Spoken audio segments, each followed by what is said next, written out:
Bonjour à tous et à toutes, bienvenue pour ce nouvel épisode de Tilt, l'émission culturelle de l'Université Le Havre Normandie.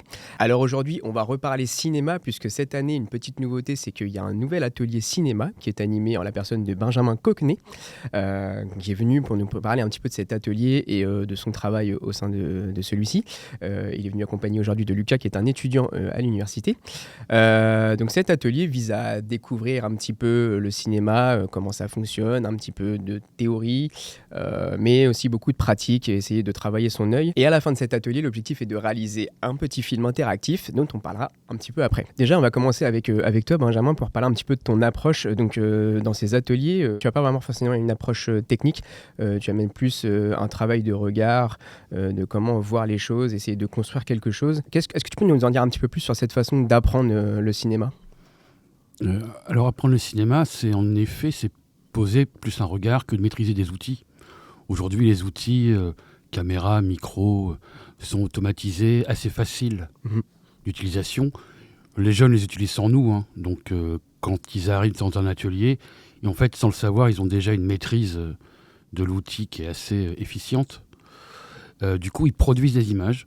Ils produisent beaucoup d'images. Il y en a qui ont leur chaîne YouTube, etc. Enfin, ça fait partie du... Même de façon amateur. Ouais, du monde d'aujourd'hui. Voilà, on est tous des producteurs d'images. Donc, on apprend tous à manier les outils.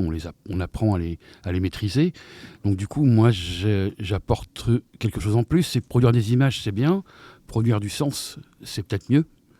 Et du coup, il y a tout un travail autour de l'écriture et aussi une forme de film un peu original. On n'est pas dans un film classique puisqu'il a, comme tu le disais, il a un côté interactif. Alors justement, on a un étudiant pour en parler. Alors déjà, Lucas, toi, comment tu as découvert cet atelier et qu'est-ce que ça t'a apporté personnellement et même professionnellement ? Pour moi, ça a été vraiment une nouvelle ouverture, une nouvelle porte, on va dire, qui m'a amené, on va dire, vers une nouvelle façon de voir l'art et en même temps, surtout de voir, on va dire, les coulisses de ce que c'est vraiment le cinéma. Et donc, Benjamin, du coup, est-ce que tu peux nous expliquer comment il est né cet atelier, comment ça s'est passé la création de cet atelier et en quoi il consiste plus généralement ? J'ai été contacté par l'université grâce à Normandie Images, donc on a mis le projet en place. Première étape, on se rencontre déjà. Il y a 12-15 étudiants qui viennent même eux d'horizons très différents. Il y a des cinéphiles, Lucas en est un. Il y en a qui ne sont pas du tout cinéphiles. Il y en a qui viennent du Havre, il y en a qui ne viennent pas du tout du Havre. Donc on n'a pas tous la même lecture de l'espace, de la culture, de l'art, etc.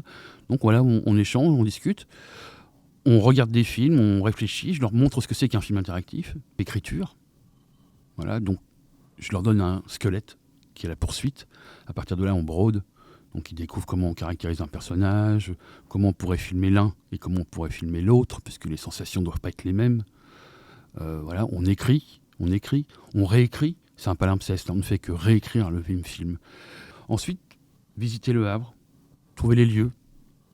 Voilà, il y a un peu d'organisation, puis après on y va. En fait, on faisait en sorte de faire un travail d'équipe. En fait, c'est Et puis que tout le monde soit bienveillant les uns envers les autres. Très bien intégré, quoi. S'il y avait eu quoi que ce soit au niveau vraiment négatif ou quoi que ce soit, alors là, non, on n'aura pas accepté dans tous les cas. L'aisance dans le collectif, c'est pas donné à tout le monde. C'est pas inné, c'est pas acquis.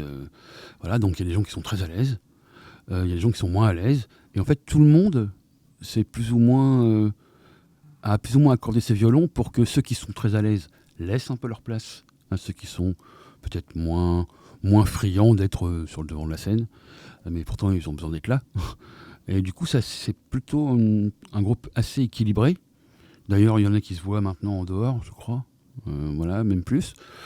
Donc voilà, ça a créé une vraie dynamique. On va revenir un petit peu à toi, Benjamin. Donc, comme je l'ai dit, tu es historien du cinéma et tu accompagnes des projets depuis maintenant 25 ans. Et tu as fait le choix, du coup, pour cet atelier, de partir sur un film interactif, comme on a parlé un petit peu plus tôt, qui offre du coup plusieurs points de vue, des possibilités aussi scénaristiques, de mise en scène aussi. Pourquoi cet attachement pour ce format-là ? Pourquoi avoir choisi ce format-là pour cette première année ?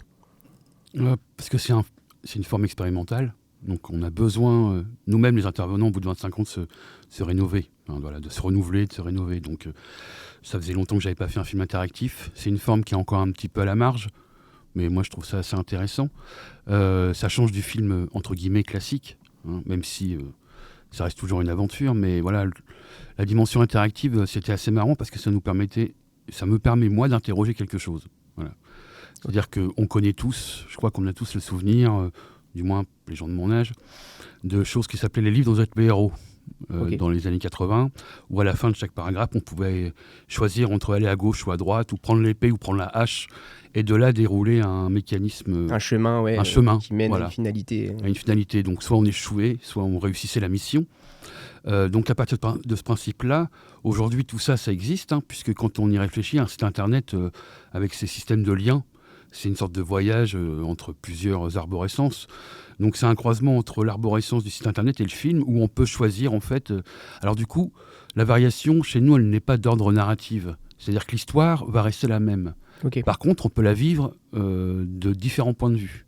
Comment elle s'est construite du coup cette narration, justement, comment vous en êtes venu à cette idée de course-poursuite parce que du coup, toi tu as travaillé du coup avec les étudiants et les étudiants ont dû aussi, je pense que c'est vous qui êtes à la base de l'idée peut-être On a tous travaillé, on va dire, ensemble en faisant en sorte de mélanger un peu nos idées, mais surtout on va dire, on s'est dit on a tous pris nos idées, on s'est dit on va faire un petit brainstorming. Et justement, c'est qu'on s'est dit, on va prendre certaines de ces idées-là et essayer d'en placer d'autres. Si on n'arrive pas, on change ou tout simplement on les abandonne. Comme on l'a dit juste avant, du coup, qui dit film interactif dit interaction du public. Donc, ce film repose sur un système de vote où le public choisit le point de vue qu'il souhaite voir. Au final, c'est quelle expérience que vous souhaitez retransmettre à travers avec cette projection ? L'expérience qui est intéressante, c'est qu'en général, le film est un produit fini. C'est-à-dire que si vous retournez le voir une deuxième fois, c'est toujours le même. Là, c'est l'opportunité pour le public de le voir plusieurs fois en changeant son vote. Alors après, c'est toujours soumis à un vote majoritaire. Mais en fait, il y a plusieurs versions du film qui existent. Le public pourrait très bien ne choisir que le point de vue du poursuivant. Peut-être qu'ils vont vouloir voir le film que du point de vue du poursuivi. C'est la même histoire, mais c'est pas le même récit. Et là, on va pouvoir, du coup, ils peuvent aussi alterner. Voilà. Et ça, c'est soumis au vote du public, avec un système de cartes interactives qui permet de voter. Après, c'est à la majorité. Donc, dans une salle de 100 personnes, s'il y en a 52 qui choisissent le point de vue de la poursuivie, hop, on va directement aller sur le point de vue de la poursuivie. Mais ça marche pas vraiment comme ça non plus. Parce qu'en général, les gens, quand ils font une expérience de film interactif, ils veulent la refaire. Parce que leur plaisir, c'est de changer. Bien sûr. Donc finalement, toutes les versions sont visibles et toutes les versions sont partagées avec le public. Ils veulent voir, ils veulent épuiser en fait. Ils veulent épuiser toutes les possibilités. Il y en a beaucoup, donc on n'y arrivera pas. Mais voilà. Après, le film étant sur Internet, en ligne, on peut sur Internet essayer d'épuiser toutes les possibilités. Messieurs, du coup, cet entretien touche à sa fin. Avant de terminer, je crois savoir que le film n'est pas encore totalement terminé. Vous êtes encore en tournage. Oui. Et du coup, est-ce qu'on pourra retrouver la projection de ce projet, la finalité de ce projet Est-ce qu'il y a une date de projection qui est prévue déjà pour inviter nos chers spectateurs à s'y rendre ? Alors comme du coup on travaille avec la direction culturelle Art-Sciences, ils organisent une projection. Il y aura une projection donc à la MDE, je suppose. La salle de spectacle, du coup. La salle de spectacle, voilà, qui sera une première expérience. On va tous être un peu fébriles, mais ça va le faire. Après, bon, le lieu pour le film, même interactif ou pas, c'est la salle de cinéma. Donc on a quand même un cinéma sympa sur la ville du Havre qui est plutôt branché sur le monde associatif, c'est le studio. Okay. Donc ça va se programmer à la rentrée. Et puis après, le film sera sur Internet. Voilà, donc il sera consultable en ligne et jouable en ligne. Ou sur une plateforme particulière. Ouais, sur une plateforme particulière avec les fichiers qui sont déposés. Ça fonctionne comme YouTube en fait, mais c'est dédié plutôt au film interactif. Puis après, on se refuse pas de l'envoyer quelque part. Il y a quand même pas mal d'activités ou de petites choses qui se font autour du cinéma dans la région, qui montrent des films ou qui demandent des expériences un peu inédites. Pourquoi pas ? Comme on l'a dit juste avant, n'hésitez pas à vous rendre le 22 septembre à 12h30 à la salle de spectacle de la Maison de l'étudiant à l'Université Le Havre Normandie pour découvrir ce nouveau projet interactif. Si vous souhaitez vous-même découvrir cet atelier l'année prochaine, n'hésitez pas à vous rendre auprès du pôle culture artistique qui vous donnera tous les renseignements et vous permettra de vous inscrire à l'atelier de Benjamin. Quant à nous, on se dit à très bientôt pour un nouvel épisode de Tilt. C'était Romain, Benjamin et Lucas. À très bientôt.